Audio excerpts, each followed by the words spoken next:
Ketika ditanya, kenapa Bapak senang melihat orang Katolik pulang dari gereja? Itu lho Romo, kelihatannya rukun-rukun. Baru kelihatannya itu, sudah menarik hati Bapak itu. Dan ketika ditanya lebih lanjut, Bapak itu ternyata berasal dari komunitas agama yang tidak memungkinkan Bapak, Ibu, anak, eyang pulang bersama-sama dari gereja. Maka ketika melihat orang Katolik pulang dari gereja bersama-sama dengan keluarga, hatinya tergerak. Muncul pertanyaan-pertanyaan, mengapa bisa begitu?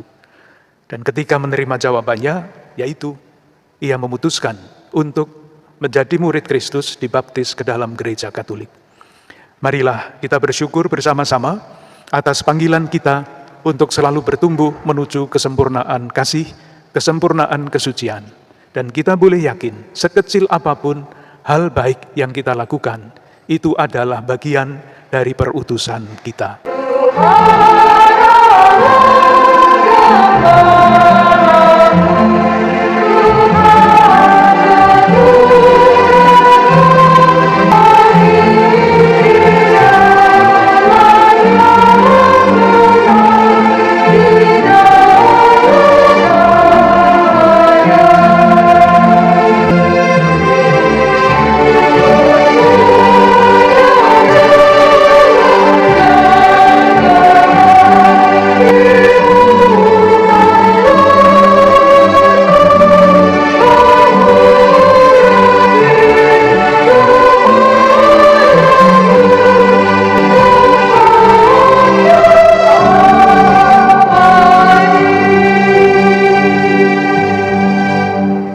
Dalam nama Bapa dan Putra dan Roh Kudus, amin. Damai bersamamu dan bersama para ibu dan bapak, para suster, kaum muda, remaja dan anak-anak yang terkasih. Pada hari ini kita mengawali bulan misi sedunia yang akan berlangsung selama bulan Oktober. Marilah kita berdoa, semoga gereja yang adalah kita semua selalu menyadari perutusan kita, yaitu untuk menampilkan wajah Allah yang berbelas kasih, wajah Allah yang maha rahim, wajah Allah yang maha baik. Dengan ujub itu, marilah kita awali perayaan Ekaristi ini. Kita bawa pula ke hadapan Tuhan ujub pribadi kita masing-masing, ujub keluarga-keluarga dan komunitas kita. Para ibu dan bapak, biarawan-biarawati, kaum muda, remaja, dan anak-anak yang terkasih. Pada pembukaan bulan misi sedunia ini, ingin saya tawarkan satu renungan. Moga-moga bermakna bagi kita semua. Renungan itu saya landaskan pada kalimat terakhir dari bacaan kedua pada hari ini. Bunyinya begini: berkat Roh Kudus yang diam di dalam kita, peliharalah harta yang indah yang telah dipercayakannya kepada kita. Pertanyaannya adalah, apa yang dimaksud dengan harta yang indah yang harus kita pelihara itu? Jawabannya banyak. Salah satu jawaban yang pasti dapat diberikan terhadap pertanyaan itu adalah panggilan kita. Itulah yang dikatakan oleh gereja secara resmi, bahwa kita semua murid-murid Kristus, dalam status apapun juga, dalam keadaan apapun juga, mempunyai panggilan yang sama, yaitu bertumbuh menuju kesempurnaan kesucian. Jadi sebetulnya kalau kita ditanya, khususnya anak-anak muda, besok mau jadi apa? Jawabannya macam-macam. Ada yang mau jadi guru, ada yang mau jadi dokter, dan sebagainya. Sampai sekarang saya belum pernah mendengar jawaban, kalau ditanya mau jadi apa, jawabannya mau jadi suci. Belum pernah ada. Siapa tahu nanti sesudah ini orang-orang muda kalau ditanya mau jadi apa, salah satu jawabannya adalah jadi suci. Itulah panggilan kita semua sebagai murid-murid Kristus. Panggilan itu ditegaskan sekali lagi oleh Paus Fransiskus pada tahun 2018 di dalam anjuran apostoliknya yang berjudul Bersukacita dan Bergembiralah. Subjudulnya Panggilan Kesucian di dalam Dunia Modern. Saudari-saudaraku yang terkasih, mengapa saya memilih pokok renungan itu? Hari ini kita merayakan pesta Santa Teresia dari Kanak-kanak Yesus, pelindung misi.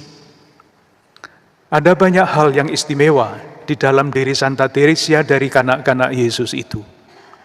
Salah satu yang sangat menarik adalah sejak usia yang sangat muda, sekitar 10 tahun, ia sadar betul bahwa sebagai pribadi ia mesti bertumbuh menjadi pribadi yang semakin utuh, semakin matang, semakin dewasa, yang di dalam bahasa gereja menjadi pribadi yang suci. Silahkan membayangkan sejak usia 10 tahun, kesadaran bahwa kita semua, khususnya Santa Teresia, dipanggil untuk mencapai kesucian sudah ada di dalam dirinya. Dan itulah yang diusahakannya sepanjang hidupnya sampai usia 24 tahun ketika Tuhan memanggil dia. Pertanyaan berikutnya adalah, jalan apa yang ditempuh oleh Santa Teresia dari Kanak-kanak Yesus untuk bertumbuh menjadi pribadi yang suci? Salah satu istilah yang sangat terkenal dari seorang kudus ini adalah jalan kecil. Dan jalan kecil itu memang sungguh-sungguh sederhana. Kalau kita membaca riwayat hidupnya, saya sebut 3 hal yang membuat dia pribadi yang suci. Yang pertama, ia berusaha untuk selalu tersenyum. Hal yang sangat biasa. Kenapa tersenyum itu menjadi jalan menuju kesucian? Karena senyuman itu memantulkan kegembiraan. Kalau wajah kita muram, kita tidak bisa mewartakan kabar gembira. Bertentangan mewartakan kabar gembira kok dengan wajah muram. Tetapi ketika kita memancarkan kegembiraan, itulah perutusan yang kita jalankan. Kegembiraan kita, maksud saya kegembiraan Santa Teresia dari Kanak-kanak Yesus, membuat orang yang berjumpa dengan dia kena setrum, ikut merasakan kegembiraan. Dan kegembiraan adalah salah satu ciri dari kekudusan. Sementara wajah muram itu tanda yang sebaliknya. Senyum. Yang kedua, yang juga menarik adalah dikatakan di dalam riwayat hidupnya, kalau ditanya makanan kesukaannya apa, tidak pernah menjawab.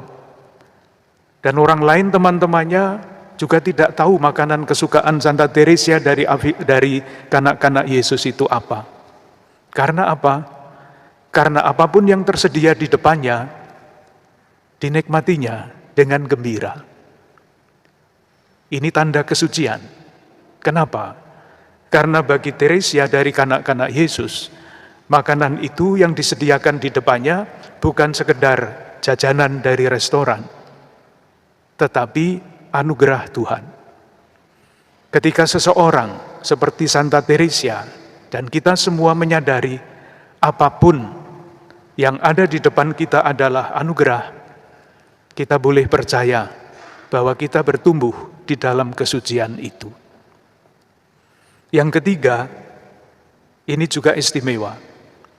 Santa Teresia dari Kanak-kanak Yesus, kalau mempunyai kesempatan untuk duduk bersama, dia selalu memilih bukan orang-orang yang baik dengan dia, atau orang-orang yang dia sukai, bukan, sebaliknya. Kalau ada kesempatan duduk bersama, ia selalu memilih orang-orang lain yang dia tidak sukai. Karena kalau duduk bersama dengan teman-teman sahabat dekat, itu ya riang gembira, bagus. Tetapi kalau duduk bersama dengan orang-orang yang tidak disukai, itu pasti ada pengorbanannya. Dan kerelaan berkorban itu adalah tanda kesucian. Teresia dari kanak-kanak Yesus menempuh jalan-jalan kecil seperti itu, sampai akhirnya dia dinyatakan sebagai orang kudus. Kita semua juga dipanggil untuk memelihara harta yang indah. Dan salah satu harta yang indah yang dianugerahkan Tuhan kepada kita adalah panggilan menuju kesempurnaan kesucian itu.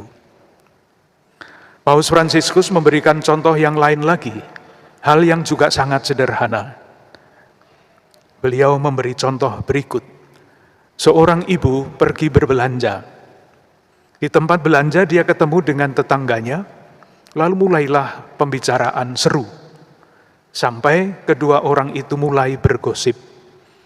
Gosip itu bicara jelek tentang orang lain. Tetapi ibu itu berkata, tidak, saya tidak akan berbicara jelek mengenai orang lain. Paus Fransiskus mengatakan, satu langkah maju menuju kesucian. Ibu itu pulang ke rumah, sudah lelah, tetapi salah seorang putranya ingin berbicara dengan dia. Membicarakan, menyampaikan mimpi-mimpi dan harapannya. Ibu itu duduk, mendengarkan dengan penuh perhatian. Paus mengatakan, satu tangga naik lagi menuju kesempurnaan kesucian. Kali lain ibu itu merasa cemas, tetapi dia ingat ada Bunda Maria, penolong abadi, yang mengambil rosario, berdoa rosario. Satu langkah maju lagi menuju kesucian. Hari lain ia keluar rumah, melihat seorang pengemis yang tampak lelah, sendiri, kesepian. Ia hampiri pengemis itu, ia sapa dengan kata-kata yang bersahabat. Paus mengatakan, satu tangga naik lagi menuju kesempurnaan kesucian. Pengalaman-pengalaman, kesempatan-kesempatan seperti itu selalu tersedia di depan kita. Dan Tuhan mengendaki melalui Rasul Paulus agar kita memelihara anugerah yang mulia itu, harta yang indah itu di dalam hal-hal yang sangat sederhana. Dan dengan hal-hal yang sangat sederhana itu, kita bisa menjalankan misi kita, menjalankan perutusan kita, menyatakan kebaikan Tuhan. Saya ingin mengakhiri renungan ini dengan satu kisah yang sangat menarik bagi saya sekurang-kurangnya. Ada seorang bapak, usianya sudah lanjut, ingin dibaptis ke dalam gereja Katolik. Pada waktu ujian baptis maksudnya dia ditanya, Bapak, kenapa Bapak ingin dibaptis ke dalam gereja Katolik? Tentu yang menguji harapannya, jawabannya sesuai dengan pelajaran, sesuai dengan katekismus. Mestinya jawabannya, karena saya percaya bahwa Yesus adalah penyelamat dunia. Kalau jawabannya seperti itu, pasti lulus, nilainya 100. Tetapi Bapak itu memberi jawaban yang tak terduga. Ia mengatakan begini, Romo, saya ingin dibaptis ke dalam gereja Katolik, karena saya senang sekali melihat orang Katolik pulang dari gereja. Coba diperiksa apakah ada katekismus yang memberikan jawaban seperti itu. Tidak ada. Tetapi itulah jawaban yang sangat tulus. Ketika ditanya, kenapa Bapak senang melihat orang Katolik pulang dari gereja? Itu loh Romo, kelihatannya rukun-rukun. Baru kelihatannya itu. Sudah menarik hati Bapak itu.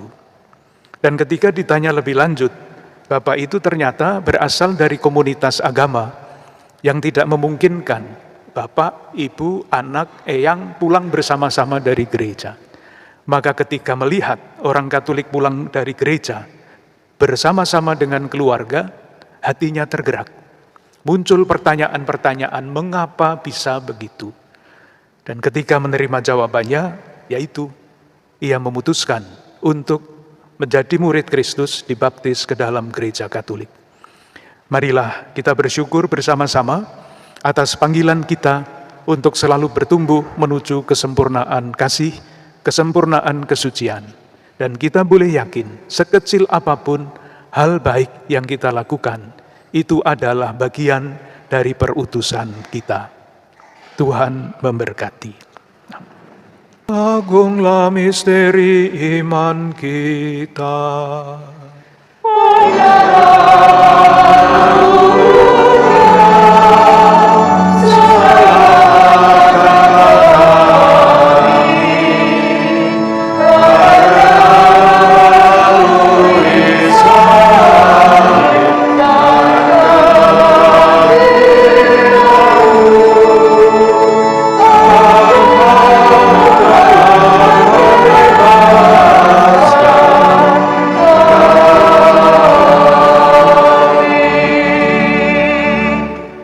Kata sambutan dari Romo Nurwidi selaku Dirnas Karya Kepausan Indonesia KWI. Yang saya muliakan Bapak Kardinal, yang saya hormati Direktur Diosesan Karya Kepausan Indonesia untuk Keuskupan Agung Jakarta, Romo Wisnu Wicaksono, yang saya kasih para imam, suster, bruder, frater, serta saudari-saudara terkasih semua. Saya mengucapkan terima kasih dan mengaturkan syukur atas pembukaan bulan misi yang ke-96 di Keuskupan Agung Jakarta ini pada khususnya. Dan pada kesempatan ini pula secara serentak diadakan doa Rosario Misioner yang ditayangkan melalui channel YouTube. Doa Rosario Misioner mulai dipopulerkan, mulai disosialisasikan dan dijadikan gerakan bersama. Salah satu yang menjadi tujuannya adalah supaya kita semua semakin disadarkan dan dibangkitkan semangat misi kita untuk seluruh dunia. Maka sudah 2 kali ini, yang pertama tahun 2020 yang lalu dan yang kedua adalah tahun 2022 ini diadakan doa Rosario Misioner bersama Bapak Kardinal dan para uskup setiap hari jam 6 sore waktu Indonesia bagian Barat. Nah, pada kesempatan hari yang pertama ini itu sebetulnya dipimpin oleh Keuskupan Bandung, yaitu oleh Bapak Uskup Monsinyur Antonius Bunyamin Subianto. Tetapi di Keuskupan Agung Jakarta ini secara meriah kita adakan secara istimewa. Tadi sudah diawali dengan doa Rosario Misioner jam 5 sore, kemudian jam 6 dilanjutkan dengan perayaan Ekaristi untuk membuka bulan misi sedunia ini. Gereja menyadari sungguh bahwa hakikat terdalamnya adalah misioner. Sebagaimana itu disampaikan di dalam dekret tentang kegiatan misioner gereja, yaitu Ad Gentes, hasil Konsili Vatikan kedua. Gereja peziarah pada hakikatnya bersifat misioner karena berasal dari perutusan Putra dan Roh Kudus menurut rencana Allah Bapa. Untuk itu, kita semua diutus untuk mewartakan kabar sukacita Injil. Yang tadi disampaikan oleh Bapak Kardinal, kita semua yang dibaptis diundang, dipanggil untuk mewartakan wajah kerahiman Allah. Semoga dengan tutur kata, dengan perihidup kita sehari-hari, kita sungguh dapat menjalankan amanat agung perutusan Tuhan ini untuk membagikan wajah kerahiman Allah itu. Sehingga semakin banyak orang dapat mengalami kasih Allah karena kehadiran kita. Sekali lagi saya ucapkan terima kasih kepada Karya Kepausan Indonesia Keuskupan Agung Jakarta yang telah menginisiasi bulan misi ini, dan semoga dengan perayaan ini kita semakin bersemangat, kita semakin giat di dalam menjalankan tugas perutusan kita masing-masing. Terima kasih. Marilah kita akhiri ibadat kita dengan mohon berkat Tuhan. Tuhan bersamamu dan bersama rohmu. Semoga kita sekalian keluarga-keluarga dan komunitas kita, saudari-saudara yang kita doakan secara khusus di dalam perayaan Ekaristi ini, khususnya mereka yang menjalankan misi di tempat-tempat yang jauh, selalu dilimpahi berkat, perlindungan dan damai sejahtera oleh Allah yang Maha Kuasa, Bapa dan Putera dan Roh Kudus. Amin. Dengan demikian ibadah kita sudah selesai, kita diutus untuk mewartakan kebaikan Tuhan. Syukur kepada Allah.